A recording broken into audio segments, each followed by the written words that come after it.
Les droits de succession. Bon, je vais essayer de vous les présenter. Enfin non, je vais pas être objectif, parce que c'est vraiment un truc que je trouve dégueulasse depuis très longtemps. Je vais essayer de vous présenter l'espèce de réalité de la chose, et puis on va arriver à mon avis à la fin, on verra ça. Bon, allez, zou.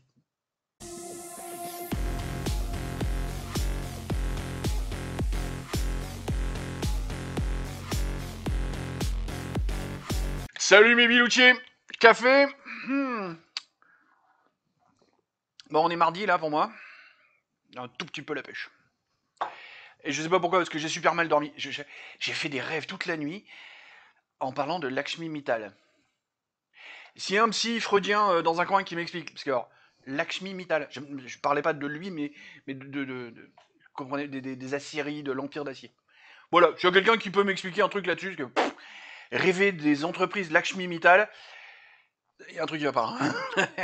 Bref, le prochain épisode, ça c'est toujours marqué demain, mais j'arrive à le dire, 147, ce sera un coup de gueule, je voudrais revenir sur le prix de la démocratie. Mais je crois que je vous en ai parlé sur le précédent épisode. Je reviens pas plus là-dessus. Ensuite, 148, c'est le retour du jeu. On fait la suite du ministère de l'Emploi. Et là, on va se concentrer sur le truc aujourd'hui. Alors, je sais même pas si ça existe toujours, l'UNEDIC. Bref, là, on va parler réellement des charges sociales et de la sécurité sociale autour de l'emploi en lui-même.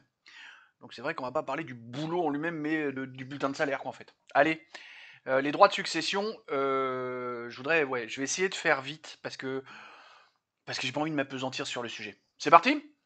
Donc les droits de succession, allez, on va essayer de rester correct et pas dire trop de gros mots. Bon, on va bêtement commencer par la liste en fait des choses qui sont concernées par les droits de succession. Donc il y a le truc réel qui s'appelle les droits de succession. Hein, voilà, c'est un impôt. Ensuite, on a les droits de mutation à titre gratuit, DMTG. Ça, c'est un terme qui englobe les droits de succession et de donation. Parce que oui, il y a la succession, la donation, c'est encore un truc. Hein. Dans le cadre d'une succession, il désigne les montants à régler par les héritiers au moment de la transmission. La taxe de publicité foncière, ne pas confondre, j'ai bien dit de publicité foncière, c'est pas la taxe foncière, hein, c'est deux choses séparées. Parce qu'un bien immobilier est transmis, cette taxe s'applique pour enregistrer le transfert de propriété auprès du service de la publicité foncière. Parce que dans une succession, je crois que c'est une fois sur deux, il y a un bien immobilier qui est transmis. On a à peu près ça, parce que, de ce que j'ai vu, la moitié des Français sont propriétaires. Genre 53 ou 54%, je crois. À vérifier parce que c'est vraiment des stats que j'ai balayés très rapidement dans mes lectures, donc j'ai pas noté. Alors après on a les frais d'enregistrement. Oui, ils peuvent s'appliquer dans certaines situations, notamment si un acte notarié est nécessaire pour enregistrer la transmission de certains biens ou droits. Dès que tu as de l'immobilier, il y a un acte authentique. Oui, acte notarié, acte authentique, c'est la même chose, ou presque. Et il est authentique parce qu'on en parle à la fin, parce qu'à la fin on parle du notaire. Donc forcément, dans une transmission, dans une succession, dès qu'il y a de l'immobilier, pan, il y a un notaire. Et il peut intervenir sur d'autres trucs. C'est beaucoup plus rare, donc on va pas rentrer là-dedans, mais c'est pas très compliqué. L'impôt sur la plus-value latente. En principe, il n'y a pas d'imposition immédiate sur la plus-value lors d'une succession. Cependant, si les héritiers cèdent des biens immobiliers ou mobiliers qu'ils viennent de recevoir, une imposition de plus-value est due. Vous allez voir pourquoi j'arrête pas, dans le premier teasing, je dis qu'on ruine des familles pour des trucs dégueulasses. La contribution de sécurité immobilière, CSI. Cette taxe, alors, modeste, est perçue lors de l'inscription d'un bien immobilier au nom de l'héritier au registre foncier. C'est-à-dire juste le fait, parce que c'est ça qui est génial, tu changes un truc, un bien immobilier, tu changes de propriétaire, tu as 3 ou 4 taxes pour faire la même chose. Là, on te taxe juste sur le fait d'inscrire ton nom dans un registre. Mais les 2 ou 3 taxes qu'on a vues avant, c'est pour d'autres raisons. Enfin, il y a un moment, il va falloir arrêter les conneries. Hein. Le droit de partage, alors le droit de partage, c'est quand il y a une indivision entre les héritiers et qui décident de la casser. Parce qu'effectivement, parfois, avant le décès du propriétaire, il y a une indivision entre les héritiers. Et alors là, c'est le choix. Et c'est vrai que si tu conserves l'indivision, tu échappes à pas mal de taxation, mais alors tu vas en prendre plein la gueule à la fin. C'est pourri l'indivision, de ce que j'ai retenu, de ce qu'on m'avait expliqué quand je bossais chez des avocats. Je pourrais plus vous dire pourquoi. C'était il y a 30 ans, les gars. Et bien entendu, CSG, CRDS, parce que dès que tu transmets des produits financiers, bim. Ben oui, parce que vu que tu les transmets, on considère que tu les casses pour les recréer. Alors qu'en fait, ils n'ont pas bougé à la banque. On a juste changé le nom du propriétaire du compte. Mais non, on te colle CSG, CRDS. Il faudra, dans l'épisode des taxes, justement dans cette série, il faudra faire. Parce que ça, c'est une honte. Hein. Alors ça, c'est une honte. Bref. On a abordé vaguement le notaire, là, les frais de notaire, les purs frais de notaire. Voilà, là aussi, il faut pas faire le grec antique. Au notaire, vous lui faites un chèque gros comme ça, et pas comme ce que j'avais en tête. Mais sur ce chèque, il doit garder 6%, je crois, un truc comme ça, pour lui, pour son travail, pour ses émoluments. Et n'oubliez pas qu'un notaire, à chaque fois qu'il signe un truc, il engage sa responsabilité. Dans certains cas, il peut même risquer la prison. Alors oui, on connaît des notaires véreux. Je suis en train de bosser sur un dossier pour une pauvre dame qui s'est fait inonder, qui est abandonnée par son assurance, par les élus, par la mairie, et le notaire a l'air d'être un malfrat. Mais c'est un notaire sur les 12 000 notaires qu'il y a en France, d'accord? Les notaires, quand ils signent un truc, ouais, ils peuvent dans certains cas aller jusqu'en prison, parce qu'ils s'engagent. Il y a un moment, il faut les payer pour leur boulot. Et sur le chèque que vous faites à un notaire quand vous achetez une baraque, je crois de mémoire, c'est seulement 6% qui sont pour lui. C'est là où c'est dégueulasse. En fait, le notaire est juste un collecteur d'impôts. Rien de plus. Putain, avoir fait 7 ans d'études pour collecter des impôts pour l'État, merde, moi je l'aurais mauvaise. Passons ce détail. On va se concentrer un tout petit peu sur les purs droits de succession et des MTG. Là-dessus, il y a une espèce de barème un peu comme pour l'IR, avec des tranches et machin. Alors, je vais pas vous donner le détail là, parce que ça, vous allez sur impôt.gouv, vous le trouvez, c'est hyper simple. Juste, il y a un truc qui m'a choqué, c'est dans la 1, 2, 3, 4e tranche. Donc, les taux d'imposition, c'est 5, 10, 15, 20, 30, 40, 45. D'accord? Il y a un moment, je sais pas pourquoi ils ont pas fait 25 et pas 35, mais peu importe. Donc ça veut dire que tu payes quand tu hérites de ton bien immobilier, en général, enfin sur l'ensemble de la succession, pardon. Quand tu es à moins de 8000, tu payes 5%. Déjà, tu n'as pas de zéro. C'est quand tu es à moins de 8000, tu payes quand même 5%.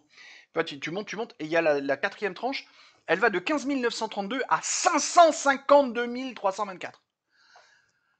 D'accord? Parce que l'autre, tu vois, c'est 8 à 12 000, 12 000 à 15 000, puis, et l'autre, blanc, tu prends 500 plus de 500 000 balles de tranche. 20% celle-là. Alors regarde, une succession standard avec, pour un Français sur deux, avec une baraque à 200 000. Et bah tu lâches 40 000 balles. Cash, juste comme ça.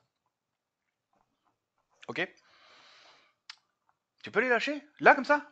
C'est-à-dire, ton père vient de mourir, ta mère est morte il y a 2 ans, et là, on te dit, ouais, alors très bien, t'achètes 200 000, bim, fais un chèque de 40 000 d'abord. Je dis, attends, t'es gentil, je suis en train de chialer. T'arrêtes? D'accord? Bon, puis après, c'est les 500 000 à 900 000, 900 000 à 1,8 million, et puis au-delà d'1,8 million, 45%. Bon, après, oui, on rentre pas dans l'histoire de part restante, de théorie libérale versus théorie de gauche. On rentre pas là-dedans, l'idée, c'est pas ça. Et puis, ça, c'est pour les enfants ou les parents, donc les héritiers directs. D'accord? Parce que ton parent meurt, t'es héritier, mais ton enfant meurt, t'es héritier aussi. T'es héritier direct. Quand t'as des héritiers moins directs, il y a un autre barème qui se met en place, et là, par contre, on va de 35 à 60%. Ouais, c'est un truc de fou. Je sais pas moi, tes parents sont morts quand t'étais gamin ou ils étaient défaillants, toi, tes parents étaient des junkies, drogués, machin, tout ça. Bon, bref, hop, on les sort du lot. Et c'est ton oncle qui t'a élevé, mais que tu considères comme ton père. Enfin, c'est vraiment, ça s'est bien passé. Il décède, j'ai regardé, tu prends 45% dans la gueule parce que c'est pas ton père et que c'est ton oncle. Voilà. Voilà pourquoi on peut mettre des familles à la ruine juste pour ce genre de choses. Et donc, c'est des familles qui sont dans le deuil, donc dans la tristesse, et en plus, avec des trucs, pam, comme ça, qui prennent des plus-values, qui machin. Moi, je me souviens, ma première femme, quand sa mère est décédée, puisque son père était décédé 6 ans avant, quand sa mère est décédée, vu que c'était une maison dans le Var, donc un peu cher, il y en avait pour, je sais plus, 300 000, je crois, un truc comme ça a été une galère, ça a duré 1 an et demi pour gérer les problèmes d'imposition. Parce que, bah, elle pouvait pas lâcher les thunes, et puis la baraque se vendait pas. Mais du coup, tu es obligé de vendre la baraque, ce qui fait que tu payes les droits de succession, plus les droits de mutation, plus machin. Donc tu payes les droits de succession, plus toute la fiscalité liée à la vente. Pling, c'est en gros, tu payes 2 fois, de suite. Voilà, merci. Et tout ça pourquoi? Parce que justement, à quoi ça sert? À quoi ça sert d'avoir tout ça? En 2020, ça a rapporté 14 milliards, environ 1,4% des recettes de l'État. En 2021, c'est passé à 15,6 milliards. Il y a eu un peu plus de décès entre 2020 et 2021. 1,5% des recettes. Oui, j'essaye de détendre, on part quand même d'un truc dégueulasse. Pardon, 15,6 milliards en 2021, soit 1,5% des recettes fiscales globales. En 2022, 16,5 milliards, un petit peu plus de 1,5% des recettes globales. fait un tout petit peu plus malgré 1 milliard de plus. En 2023, sachant que tout n'est pas encore consolidé. Dans 3 ou 4 jours, j'ai programmé un coup de gueule sur les consolidations de données qui mettent trop de temps à mon goût. En 2023, on est à 17,3 milliards, ce qui fait autour d'1,5%. C'est bizarre, hein, on prend 1 milliard chaque année et on est toujours à 1,5% des recettes. 1,5% des recettes. Avec la complexité du bordel que ça entraîne, avec les délais, avec la tristesse, avec tout ce que tu veux dedans. On en revient à ce que je dis dans certains épisodes, dans le jeu, ou ici dans la série des taxes. On a les 3 grands impôts TVA, IR, IS qui sont déjà à 80% du budget total. Pourquoi on continue à nous casser les couilles avec ça, hein? Alors qu'on n'a qu'à éliminer ça, on va gagner énormément d'énergie, on va gagner énormément d'argent, du coup on va faire des économies d'échelle, et on augmente de 1%. On prend toutes les tranches de l'IR, on les augmente de 2%. Voilà, réglé. On n'emmerde plus personne, on a les impôts de l'autre côté qui montent, et on a même mieux comme résultat, parce qu'on va économiser énormément d'argent et en gagner plus de l'autre. Allez. Tenter une résumance de la pensée fulgurante et spiritique d'Ablanor. Vous l'aurez compris, c'est beaucoup de tracas et d'ennuis pour tout le monde, famille, notaire, argent, agent de la fonction publique, et finalement pour pas grand-chose. Mais surtout, le pire, je pense, c'est que l'État taxe un truc qui a déjà été taxé une fois, voire 2 fois. Sur ces bonnes paroles, des poutous. Et une grosse pensée aux gens qui sont en train de traverser cette merde de la succession. Mais pas Philippe.